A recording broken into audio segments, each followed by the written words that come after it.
Salah satu lembaga yang diusulkan untuk dievaluasi oleh Fahri Hamzah adalah Komisi Pemberantasan Korupsi atau KPK. Lalu bagaimana tanggapan KPK terhadap usul Wakil Ketua DPR RI Fahri Hamzah agar pemerintah mengevaluasi keberadaan KPK? Kita akan bertanya langsung kepada juru bicara KPK Febri Diansyah yang bergabung bersama kami dari Gedung KPK Jakarta. Bung Febri, selamat malam. Selamat malam Mas Indra. Baik, Bang Febri, nanti kita akan mulai menanggapi pernyataan dari Wakil Ketua DPR RI Fahri Hamzah, tapi kita simak kembali pernyataan Fahri Hamzah karena Wakil Ketua DPR RI Fahri Hamzah juga menegaskan usulannya untuk mengevaluasi KPK sebagai salah satu lembaga semi negara itu bukan karena kasus KTP elektronik, bahkan Pak Fahri Hamzah mengatakan bahwa kasus KTP elektronik ini hanya permainan dan desain dari beberapa orang saja.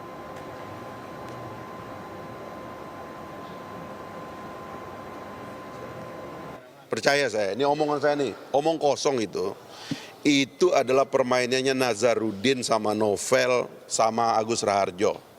Itu Agus Raharjo terlibat IKTP, udahlah percaya saya deh. Bohong ini semua, nggak ada. Artinya bentuk evaluasinya KPK yang... Jadi Anda jangan curigai angket ini lagi soal IKTP, ini memang bohong IKTP itu, nggak ada. Ini IKTP-nya udah selesai, masa ada rugi 2,3 triliun, dari mana ruginya? Siapa yang ngomong itu rugi? Nah ini hayalan lagi, yang bisa menentukan kerugian negara cuma BPK. Ini hayalan, ini permainan Nazarudin sama Novel sama Agus ini. Udahlah nanti kita akan buka semuanya. Saya juga bisa buka sekarang, tapi nantilah biar seru permainan di belakang. Apa tanggapan KPK ketika nama Ketua KPK Agus Raharjo kemudian nama Novel juga disebut menjadi orang yang mendesain kasus yang omong kosong kalau menurut Pak Fahri Hamzah bahwa IKTP ini tidak ada. Bahkan kerugian negara 2,3 triliun tidak ada begitu karena BPK tidak pernah merilis ini. Tanggapan Bang Febri seperti apa, Bang? Kasus tersebut sudah diproses di persidangan dan bahkan sudah melewati proses pembuktian yang terbuka untuk publik. Jadi siapapun sebenarnya bisa melihat dan mengikuti perkembangan dari fakta persidangan itu. Dan di persidangan kita dengar memang benar ada proses pembahasan anggaran dan pertemuan-pertemuan, bahkan indikasi aliran dana pada sejumlah pihak. Bahkan ada pengakuan-pengakuan juga dan pengembalian dana dari pihak-pihak yang pernah menerima aliran dana terkait dengan kasus KTP elektronik ini. Dan tentu saja semua bukti sudah kita sampaikan secara cukup. Nanti kita akan lihat setelah proses tuntutan itu akan ada pledoi dan putusan dari pengadilan. Sah-sah saja atau silakan saja orang-orang atau pihak-pihak tertentu misalnya mengatakan tidak ada kasus korupsi KTP elektronik. Namun tentu publik dengan mudah itu bisa memahami misalnya kata-kata yang kosong dan tidak berdasarkan fakta itu disampaikan oleh siapa. KPK sebagai lembaga penegak hukum tentu hanya akan bisa menangani sebuah perkara sepanjang memang fakta hukumnya kuat dan itu sudah kita lakukan penyidikan sejak tahun 2014, kemudian kita proses lebih lanjut. Saat ini ada satu orang tersangka yang juga sudah kita proses selain 2 orang yang sudah masuk di persidangan. Dan kita akan terus mengembangkan perkara ini terhadap pihak-pihak yang diduga terlibat dan harus bertanggung jawab karena ada indikasi kerugian keuangan negara 2,3 triliun juga yang sudah ditemukan oleh BPKP ketika kami melakukan koordinasi dan dilakukan audit terhadap proyek tersebut. Nah, itu sudah kita uraikan semua di persidangan. Ya, tetapi pernyataan dari Fahri Hamzah kali ini selain mengatakan bahwa kasus IKTP itu bohong, desain beberapa orang saja, tapi kali ini juga disertai dengan mengatakan bahwa Ketua KPK Pak Agus Raharjo tadi disebutkan terlibat dalam kasus ini. Bagaimana KPK menilai ini? Apakah ada tanggapan langsung dari Pak Agus Raharjo? Ya, sebenarnya pernyataan itu kontradiktif. Katanya kasusnya tidak ada, kemudian dikatakan lagi ada yang terlibat, gitu kan. Nah, itu mudah sekali sebenarnya untuk memahami bahwa tidak ada dasar dari pernyataan tersebut. Sayang sekali sebenarnya ketika ada seorang pejabat negara apalagi itu di DPR, kemudian mengesampingkan semua fakta-fakta yang sudah muncul di proses persidangan secara terbuka tersebut. Kita khawatir ini justru akan berimbas secara institusional kepada institusi DPR-nya. Lebih baik kita sama-sama menghormati proses hukum yang ada. Terkait dengan nama yang disebutkan, misalnya nama Ketua KPK Agus Raharjo, sebenarnya itu sudah sejak lama kita sampaikan juga. Pada saat itu Pak Agus Raharjo menjadi pimpinan dari LKPP. Nah, ketika menjadi pimpinan LKPP itu justru LKPP merekomendasikan pada Kementerian Dalam Negeri pada saat itu agar tidak dilakukan pengadaan KTP elektronik seperti yang ada saat ini.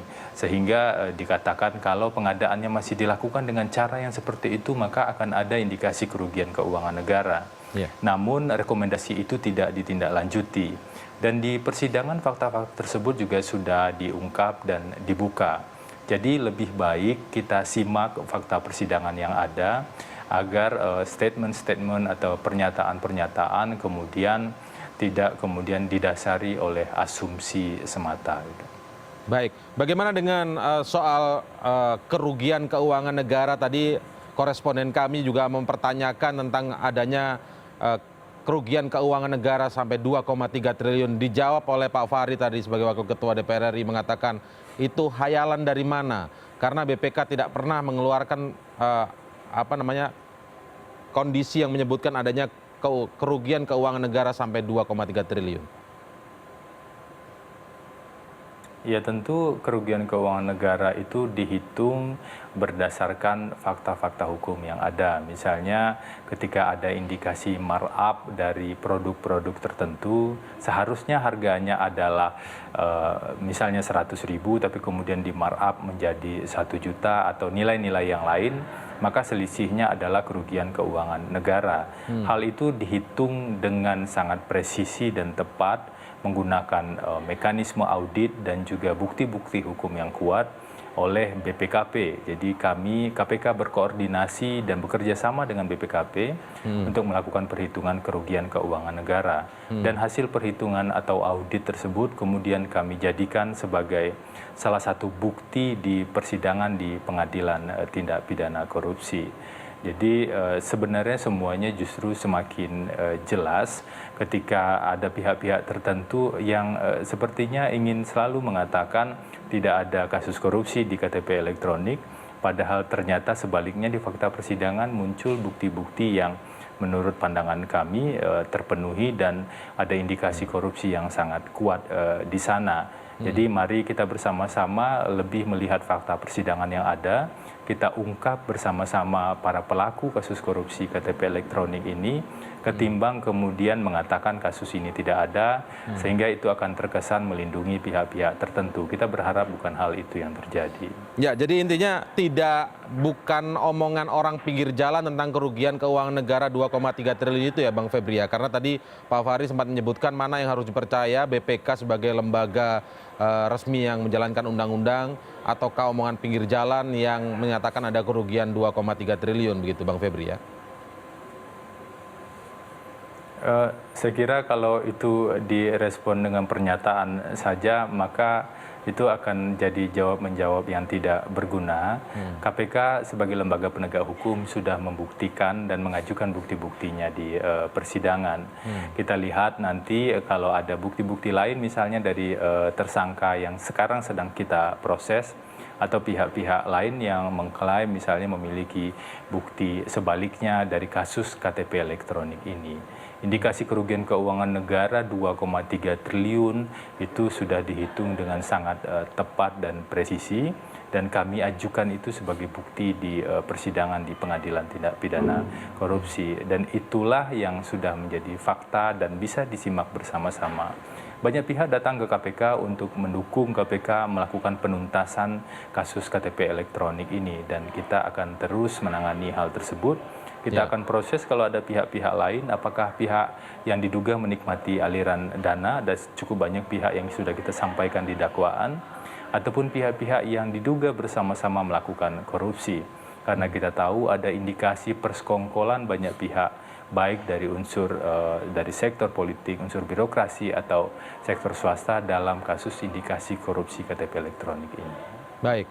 Sebelum mengatakan bahwa kasus KTP elektronik itu bohong, tetapi kemudian juga menyebutkan ada nama Pak Agus Raharjo yang terlibat di dalamnya, yang tadi Bang Febri menjawabnya dengan itu pernyataan yang kontradiktif begitu ya. Sebelumnya Pak Fahri Hamzah ini juga mengatakan bahwa mengusulkan kepada Presiden Joko Widodo untuk mengevaluasi lembaga semi negara seperti salah satu contohnya adalah KPK begitu.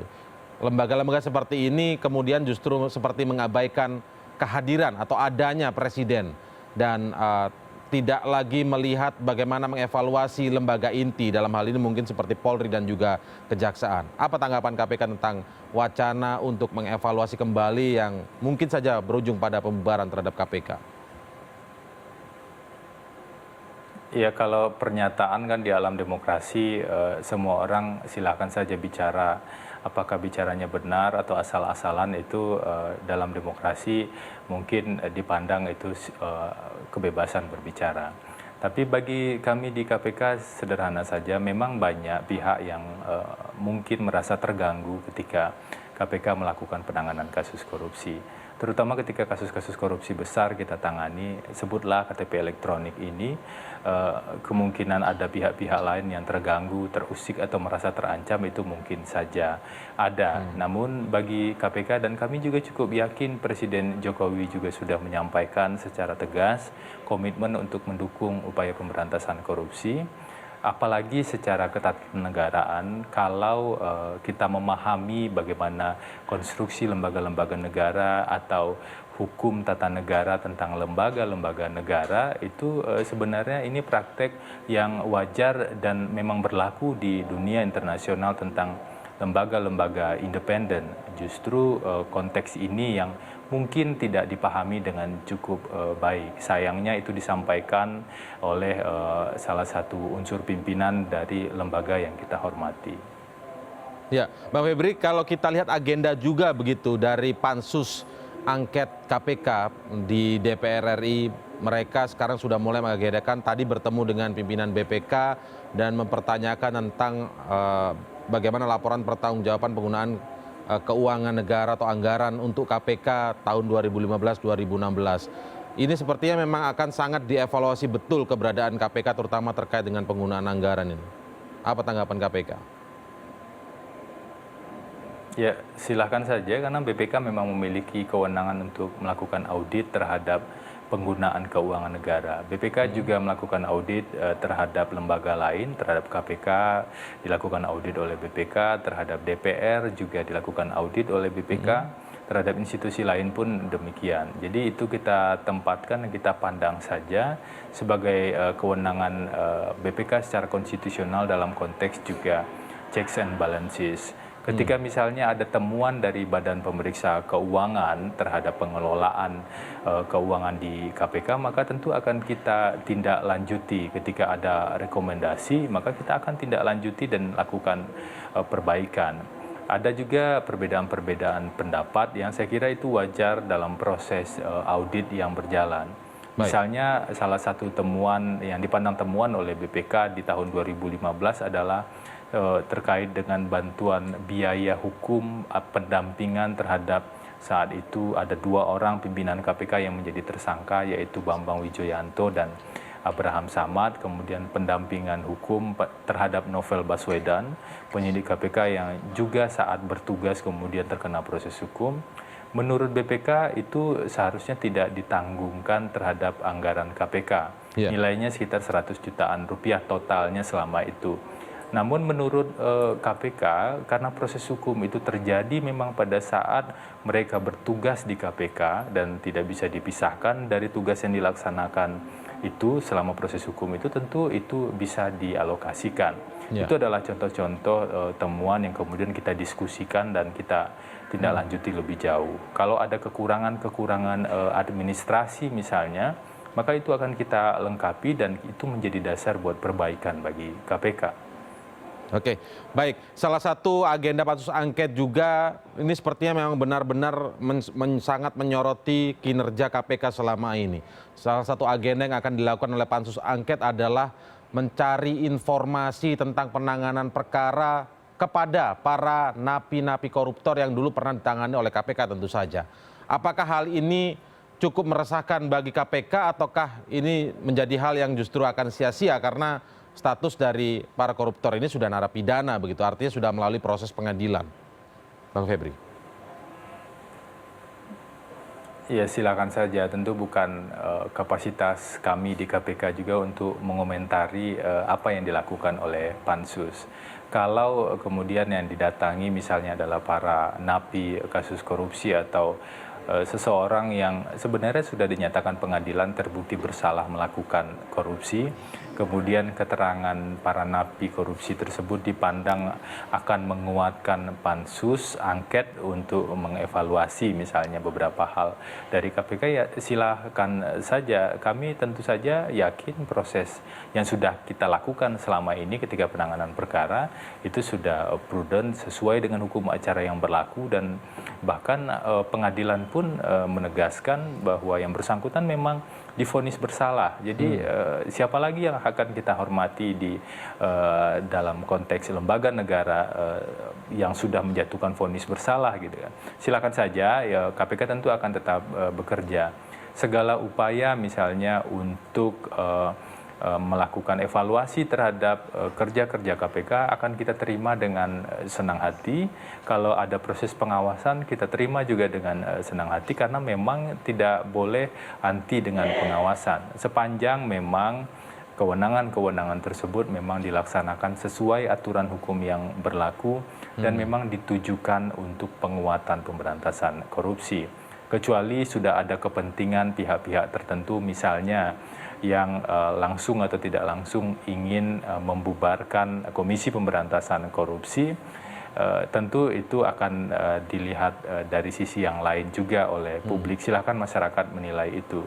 Bagi KPK sendiri kami tidak terlalu menganggap penting pernyataan-pernyataan yang sebenarnya sudah sejak lama ingin melemahkan, membubarkan KPK, karena KPK tetap akan bekerja saja sesuai dengan kewenangan kami.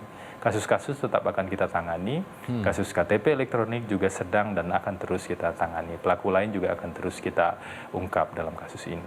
Baik, terima kasih Bung Febri Diansyah, juru bicara Komisi Pemberantasan Korupsi atau KPK atas waktunya untuk CNN Indonesia Prime News. Terima kasih Bang Febri.